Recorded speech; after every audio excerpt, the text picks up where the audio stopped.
Hello everyone, my name is Alba and welcome back to the Lovecraftian Video Game Retrospective. Welcome to Dropkick Cthulhu, a top-down shooter. And while top-down shooters are pretty common, top-down shooters with Cthulhu slapped onto them aren't all that common. In fact, this is the only one I can remember from the top of my head. There's another side-scrolling shooter, which I already reviewed, but this one here is the first top-down Cthulhu shooter I've played. And it's not a Flappy Birds clone, so that's nice too. This game here is pretty much what you expect from a top-down shooter. You've got a single ship, you do face wave after wave of enemies, you're relatively fragile, and you are all by yourself. So there's no support, you have to take on Cthulhu and his minions all by yourself, and you have a single life to do it.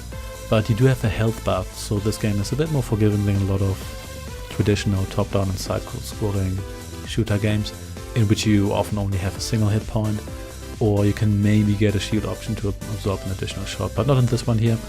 You do have a health bar, so the game is a bit more forgiving, even though you do need to complete it in one go. But since that takes about 5 minutes, that shouldn't be too hard.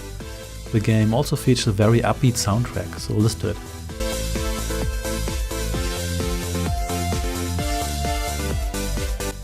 This is like someone holding a pistol to your head and say, "Be happy."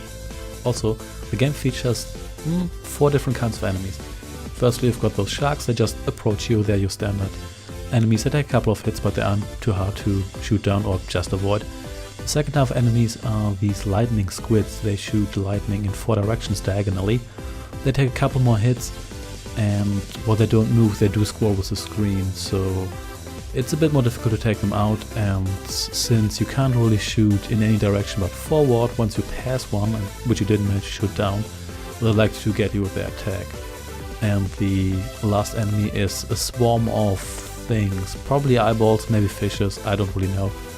But they do approach you quite rapidly. They die easily, but you have to take out the entire swarm to be safe, and it's best to just avoid them. You also have a couple of power-ups, like speed power-up, a weapon power-up, but the best one is definitely the little helper. It's kind of like the option power-up from the Gradius series, and it gives you a little helper, and the helper shoots when you shoot.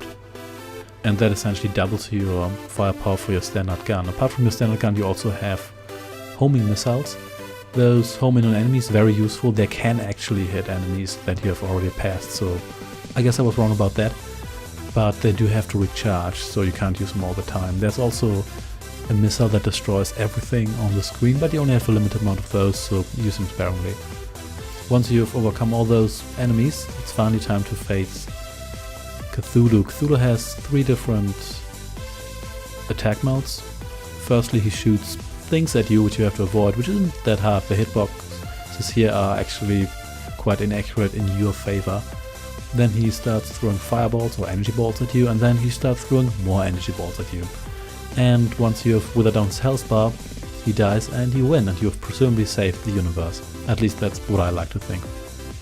Also, if you win and lose at the same time by killing Cthulhu and then getting killed yourself, you get an error message. Thanks for watching and see you next time.